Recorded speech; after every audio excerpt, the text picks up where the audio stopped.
The fluorescent lights of Joey's diner buzzed like angry wasps above my head as I stirred my lukewarm coffee for the third time in 10 minutes.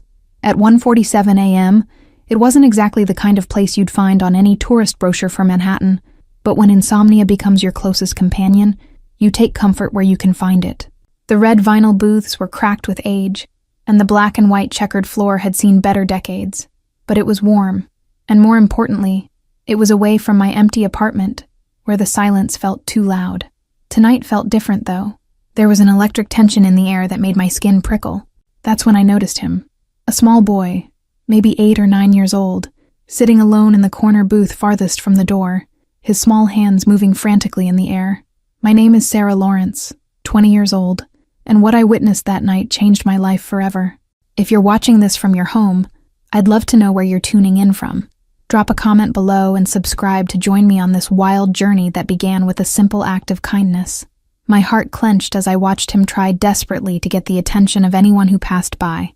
The cook, the waitress, even other customers heading to the restroom. But every single person looked right through him, their faces twisting with something that looked almost like fear. The boy was well dressed in an expensive navy sweater and pressed khakis that probably cost more than I made in a week at my art school job. His dark hair was neatly combed, and despite the late hour, he looked wide awake. I watched as Denise, the night waitress I'd become familiar with, approached the boy's table with obvious reluctance, her usual gruff demeanor replaced by something that looked suspiciously like terror. The boy's hands moved again, faster this time, more urgent. I had learned American Sign Language 13 years ago when my younger brother was born profoundly deaf. Even after losing him to that terrible accident 2 years ago, I'd never forgotten the language that had connected us. Standing up on shaky legs, I walked across the diner, acutely aware of how every conversation seemed to die as I passed. The boy looked up as I approached, his dark eyes widening with surprise when I slid into the booth across from him. "Hi there. What's your name?" I signed, my hands forming the familiar patterns that felt like coming home. The transformation was instant and heartbreaking. The boy's entire face lit up like someone had just turned on the sun. His hands flew into motion, signing so fast that I had to ask him to slow down. My blood turned to ice as 6 men in dark suits flooded through the entrance, their hands conspicuously hidden inside their jackets. The few remaining customers immediately dropped to the floor or dove behind booths. It was the 7th man who made my heart stop completely. He was tall and broad-shouldered, with steel gray eyes and a face that could have been carved from granite. His black hair was peppered with silver at the temples, and his charcoal suit probably cost more than my car. When he walked, everyone and everything seemed to bend away from him like he was a force of nature. The man's gaze swept across the diner with the precision of a predator until it landed on our corner booth. His expression shifted from cold calculation to something I couldn't quite identify, relief mixed with fear. When he saw Jamie, he moved with purpose, his expensive shoes clicking against the floor like a countdown. My instinct screamed at me to run, but Jamie's small hand had found mine across the table, and I couldn't abandon him now. The man stopped beside our booth and slowly knelt down next to Jamie, his massive frame somehow managing to look gentle as he reached out to touch the boy's face. "There you are," he said, his voice carrying a slight Italian accent that made it sound like velvet wrapped around steel. Jamie's hands began moving excitedly, signing something to the man who, I realized with shock, could apparently understand him. But then Jamie pointed directly at me, his little face beaming with joy. The temperature in the diner seemed to drop 10 degrees as those steel gray eyes studied me with the intensity of a microscope. I felt like a butterfly pinned to a board, completely exposed and utterly trapped. "You," the man said quietly, his voice carrying easily across the now silent diner. "Who are you? And how do you know his language?" Every instinct told me to lie, to run, to do anything except tell this obviously dangerous man the truth. But Jamie's hand was still in mine, warm and trusting, and I could see the hope in his eyes. "I'm Sarah Lawrence," I managed to whisper. "I learned sign language for my brother who was born deaf." The man's eyes never left my face. Behind him, his men had positioned themselves at every exit, and I realized with growing terror that no one was leaving this diner until he said so. "Sarah Lawrence," he repeated, as if testing how my name felt on his tongue. Then he smiled, and it was somehow more frightening than any scowl could have been. "I'm Anthony Morelli, and you, Miss Lawrence, have just become very interesting to me." The iron gates of the Morelli estate opened silently as their black SUV approached, revealing a world I could never have imagined existed in the outskirts of Manhattan. The mansion loomed before us like something out of a Gothic novel. 3 stories of limestone and dark windows surrounded by perfectly manicured grounds. As we pulled up the circular drive, I noticed the subtle details that made my stomach clench with dread. Security cameras tracking our movement from every angle. Men in dark suits patrolling with the practiced efficiency of soldiers. Windows that weren't just tinted but bulletproof. Anthony carried a sleeping Jamie in his arms as we entered a foyer with marble floors that reflected light from a crystal chandelier. A stern-faced woman in her 50s wearing a crisp black uniform approached us, her pale blue eyes sweeping over me with obvious disapproval. "Mrs. Rivera, this is Miss Lawrence. She'll be staying with us," Anthony stated, his tone making it clear this wasn't a suggestion, but a command. The woman's gaze flicked to Jamie, still sleeping in his grandfather's arms, and I saw something flicker across her face. Not affection, but resignation mixed with fear. I was shown to a bedroom larger than my entire apartment, decorated in soft blues and whites with furniture that looked like it belonged in a museum. Through the window, I could see guards patrolling the grounds, their movements choreographed and deadly serious. "The boy doesn't usually bring strangers home," Mrs. Rivera said, as she prepared to leave me. When I asked what she meant by difficult, her face immediately closed off, and she simply said, "Nothing for you to worry about, miss." I was still sitting on the edge of my impossibly soft bed an hour later when I heard it, a soft tapping on my door. Jamie stood in the hallway wearing Superman pajamas, his dark hair tousled from sleep, his small hand signing, "I couldn't sleep. Can we talk? Everyone here is scared of me," he signed once he'd settled on the edge of a chair. "They do things for me, but they never talk to me. Not really. They look at me like I'm broken." My heart shattered as I knelt down in front of him, bringing myself to his eye level. "You're not broken, Jamie. You're perfect exactly as you are," I signed back, surprised at how fiercely I already felt protective of this child I'd just met. For the next hour, I did something revolutionary in that cold, sterile mansion. I made Jamie laugh. I told him silly stories, played simple games with my hands, and taught him signs that had nothing to do with orders or instructions, just pure, joyful communication. From the doorway hidden in shadow, Anthony observed his grandson's transformation with growing interest. In one evening, I had given Jamie something he'd been searching for his entire life: normalcy, joy, the simple pleasure of being understood without fear. What I didn't realize then was how dangerous it is to become valuable to someone like Anthony Morelli, a man who collected precious things and protected them with lethal force. I was rapidly becoming something he wouldn't let walk away. 2 weeks into my new life at the Morelli estate, I'd established a routine that both terrified and exhilarated me. Every morning, Jamie would wait outside my door with his backpack, ready for lessons that bore no resemblance to traditional education. Instead of math and history, I taught him how to express emotions he'd never been allowed to feel. Instead of reading from textbooks, we created stories with our hands about brave knights and talking animals that made him giggle with delight. Most importantly, I taught him that his thoughts and feelings mattered, something no one had ever bothered to tell him before. We spent our days in the mansion's vast library, surrounded by leather-bound books that probably hadn't been touched in decades. "Today, we're going to learn about feelings," I signed one afternoon as we sat cross-legged on the library carpet. "I know feelings," Jamie signed back proudly. "Happy and scared." I smiled and began to teach him more complex emotions. Frustrated, excited, proud. "I feel frustrated when Mrs. Rivera runs away when I try to ask for cookies," he signed eagerly. "And excited when you teach me new words. And proud when Grandpa watches us and smiles," he added, his small face lighting up. My hands stilled. "Your grandfather watches us?" Jamie nodded enthusiastically. "Every day he stands in the doorway and watches you teach me. He thinks I don't notice, but I always do." That evening I got confirmation as I overheard voices from Anthony's study while preparing a snack in the kitchen. "The Colombo family is making moves, boss," a man said urgently. "They've been asking questions about your grandson, about his routines." My blood ran cold as I pressed myself against the kitchen wall, straining to hear more. What kind of questions? Anthony's voice was deadly quiet. About his schedule, his security detail, where he goes during the day. "And boss," the man's voice dropped even lower. "They're asking about the girl too. The one who talks to him." I didn't wait to hear Anthony's response. Heart hammering against my ribs, I ran through the mansion's halls until I reached his study. Without thinking, I pushed through the door, interrupting a meeting with his 2 top lieutenants. I heard, I said breathlessly. I was in the kitchen and I heard them talking about the Colombo family, about plans to hurt Jamie, to hurt me. The silence that followed was deafening as Anthony studied my face with laser intensity. "How much did you hear?" he asked quietly, his eyes never leaving mine. "Enough to know that Jamie is in danger because of me," I answered, my voice cracking. "I should leave if my being here puts him at risk." Anthony moved around his desk with fluid grace, stopping just inches from where I stood. This close, I could see flecks of silver in his gray eyes, could smell his expensive cologne mixed with something darker. "You're not leaving." His voice cut through my words like a blade. 3 days after I had rushed to warn Anthony about the Colombo threat, I made a decision that would change everything. Jamie had been cooped up in the mansion for weeks, his lessons confined to rooms that felt more like a museum than a home. The boy needed sunlight, fresh air, and the simple joy of being a normal kid, even if just for an hour.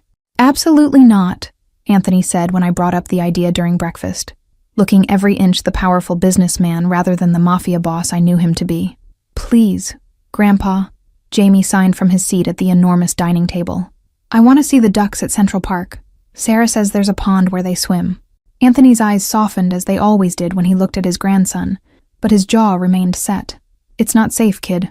Not right now," he replied, his hands signing along with his words. I watched the disappointment cloud Jamie's face and couldn't stop myself from intervening. "It could be," I said carefully. "What if we brought security? Kept it short, just an hour?" "He's 8 years old, Anthony," I added, my voice barely above a whisper. "He's never just played in a park." The words hit their target. I watched his face as he processed what I'd said, that his grandson had never experienced something as simple as playing in a park. After a long moment, Anthony nodded once. 1 hour, full security detail, and you stay within 10 feet of Carlos at all times."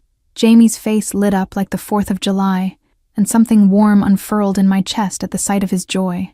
A small crowd of tourists passed by, completely unaware of the security detail strategically positioned throughout the park. For just a moment, we were anonymous. Not the grandson of New York's most feared man, not the girl who'd been effectively kidnapped into a life of luxury and danger. I watched Jamie's shoulders relax as he breathed in the fresh autumn air, his whole body seeming lighter away from the mansion's oppressive atmosphere. He pointed excitedly at a street performer playing violin, his hand signing rapidly about the music he could only feel as vibrations. Anthony had given me a burner phone that morning, programming his private number as the only contact. "If anything feels wrong, anything at all, you call immediately," he'd instructed, his eyes betraying a vulnerability I hadn't expected from someone so powerful.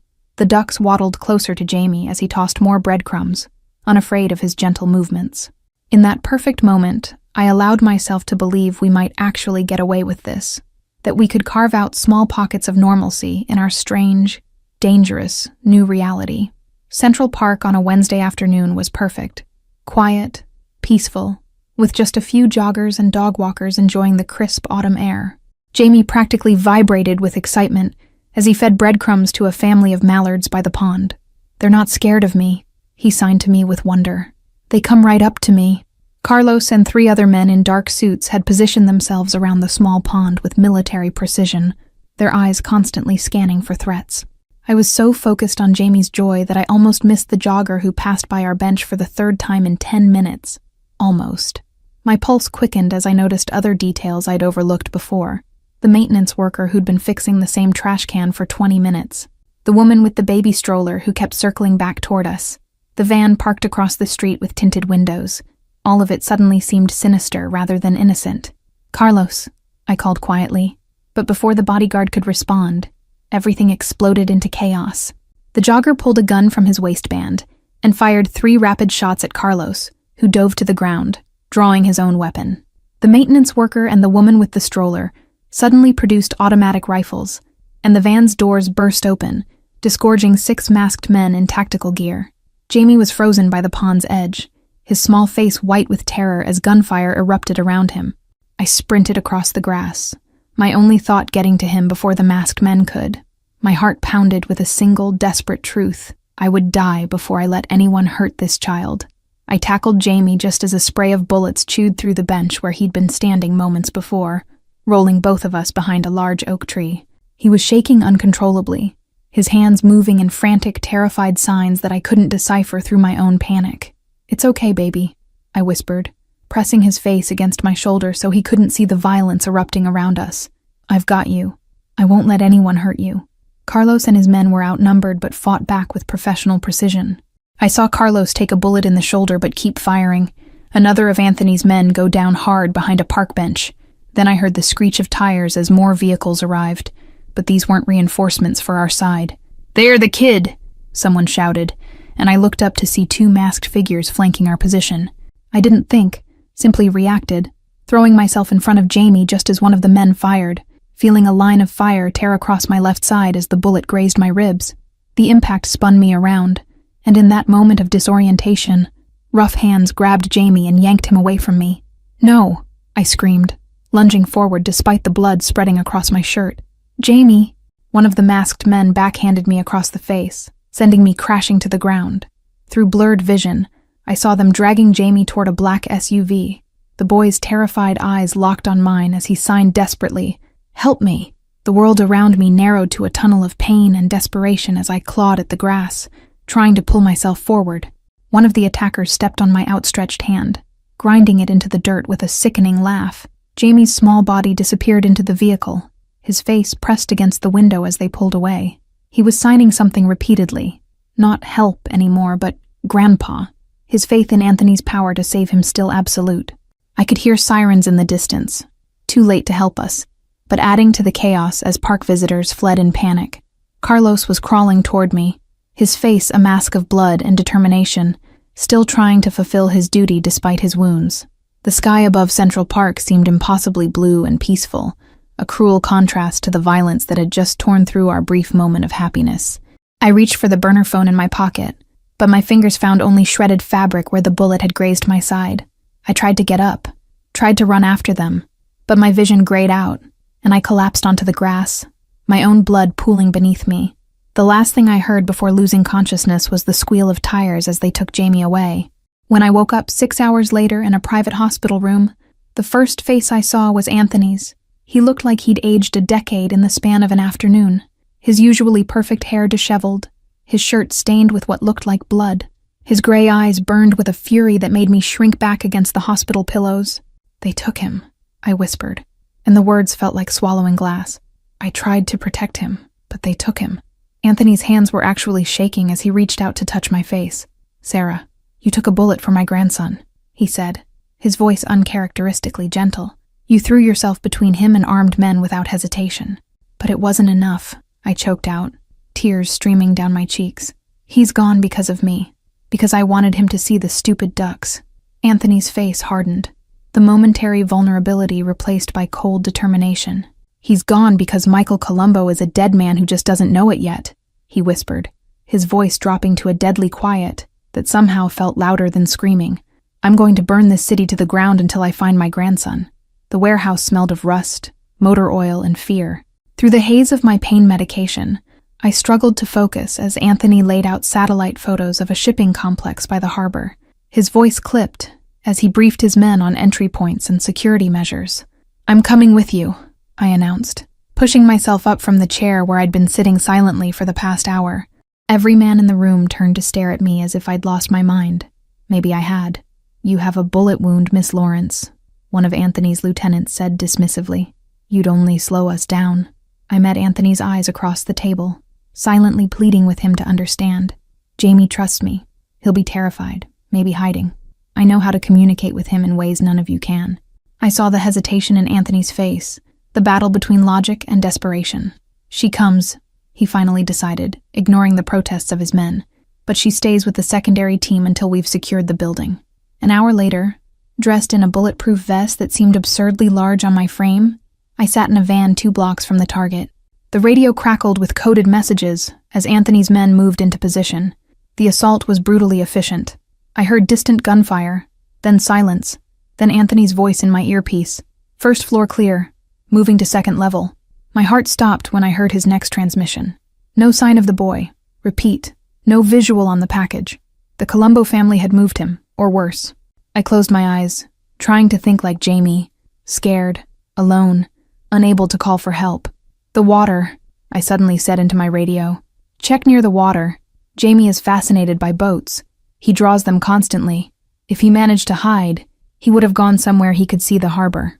There was a long pause before Anthony responded. "Carlos, take Team 2 and sweep the loading dock and shipping containers on the east side." 5 minutes of agonizing silence followed before Carlos's voice burst through the radio. "Boss, we found a small storage shed by the water, doors locked from the inside." The night air carried the smell of salt water and diesel as we approached the small metal structure, eerily quiet after the violence that had preceded our arrival. Anthony signaled his men to form a perimeter, ensuring no one could approach from behind. Stars reflected off the harbor's dark surface, creating constellations of light that danced and shifted with the gentle movement of the water. Jamie had once drawn this exact scene during our lessons, I realized. Had he somehow known this place would become important? I could feel the tension radiating from Anthony as he approached the shed, the cold, calculating mob boss momentarily replaced by a terrified grandfather. His hand trembled slightly as he reached toward the door, revealing a vulnerability that few had ever witnessed. The metal structure stood as a strange sanctuary amid chaos. Jamie had somehow escaped his captors during the firefight and found the one place where he could feel safe, close to the water he loved, with a door he could secure against the terrifying world outside. I was already running before Anthony gave the order to bring me in, ignoring the pain that tore through my side with each step. When I reached the small metal shed at the edge of the dock, Anthony was kneeling in front of the door, speaking softly. "Jamie, it's Grandpa. We're here to take you home, kid. Can you open the door?" There was no response, no sound from inside. My hands shook as I gently moved Anthony aside and knelt by the door myself. "Jamie, it's Sarah," I signed, knowing he couldn't see me but hoping desperately he was watching through the shed's small window. "You're safe now. Your grandpa and I came to bring you home." The lock clicked, and the door cracked open just enough for me to see one terrified eye peering out. The Morelli mansion had never felt more like a home than it did 3 weeks after we rescued Jamie from the harbor. The boy was different now, not broken by his ordeal, but somehow stronger, more confident in the way he moved through the world. Perhaps that came from finally understanding that he was worth fighting for, worth risking everything to save. My ribs still ached from the bullet graze and the nightmare at the park, but seeing Jamie's joy made every moment of pain worthwhile. He was currently teaching Mrs. Rivera basic sign language in the garden, his small hands moving with patient enthusiasm as the older woman fumbled through the alphabet. The housekeeper's stern face had softened considerably since our return, as though Jamie's kidnapping had reminded her of his humanity. The security around the estate had doubled since the incident, with new guards patrolling the perimeter and enhanced surveillance systems monitoring every approach. Yet somehow the mansion felt less like a prison and more like a sanctuary after coming so close to losing everything. Anthony had personally eliminated Michael Colombo and 3 of his top lieutenants the night after Jamie's rescue, an act of vengeance I'd chosen not to question. The city's criminal underworld had gone silent in the aftermath, a tense peace settling over territories that had once been contested. Jamie's nightmares came almost nightly at first, his small body shaking with silent sobs as he relived his captivity. I'd taken to sleeping in the chair beside his bed, ready to sign reassurances when he woke frightened in the darkness, reminding him that he was home and safe. The mansion's garden had become our classroom, the indoor lessons abandoned in favor of sunshine and fresh air that seemed to heal Jamie's spirit. Anthony had installed a small pond with ducks, bringing a piece of the park to us since we couldn't risk going back. Not yet, anyway. He's never done that before, Anthony said as he joined me at the window. Gone was the perfectly pressed suit, replaced by dark jeans and a simple black sweater that made him look younger, more approachable. For 8 years, signing was something private, he continued, watching his grandson with unconcealed pride, his secret language that kept him separate from everyone else. Now he wants to share it with the world. I felt my throat tighten with emotion. He's not hiding anymore. Anthony's gaze shifted from Jamie to my face, studying me with an intensity that made my pulse quicken. "Do you know what you've given him, Sarah?" "For 8 years, Anthony explained. He had watched his grandson disappear a little more each day. He was there. He was breathing. He was alive, but he was fading away like a ghost. No one saw him. No one heard him. I learned sign language the day after his parents were killed," he continued, his voice raw with rare vulnerability. "Bought every book, hired every teacher, practiced until my hands cramped. But I could only give him words, Sarah. The truth of what he was saying washed over me. I hadn't just taught Jamie to communicate, I'd given him a voice in a world that had decided he was invisible. I'd made him real again, not just to his grandfather but to everyone around him. "Stay," Anthony said simply, turning to face me fully. "Not as Jamie's tutor, not as someone I'm protecting because you helped us. Stay as—" He struggled for a moment, then forced himself to continue. "Stay as family, Sarah. Real family." The words hung in the air between us, fragile and precious and terrifying. "I know what my world is," he continued when I didn't immediately respond. "I know what I am, what I've done. I'm asking you to tie yourself to something dangerous and complicated. But Sarah," his voice dropped to barely above a whisper, "you're the missing piece we didn't know we needed. You make us whole." Through the window, Jamie had stopped his lesson and was watching us intently, his dark eyes bright with hope. Thank you all for following this story. If you enjoyed it, please write in the comments where you're watching from. And don't forget to like, subscribe, and share this video, as your support is essential for me to continue sharing these stories with you.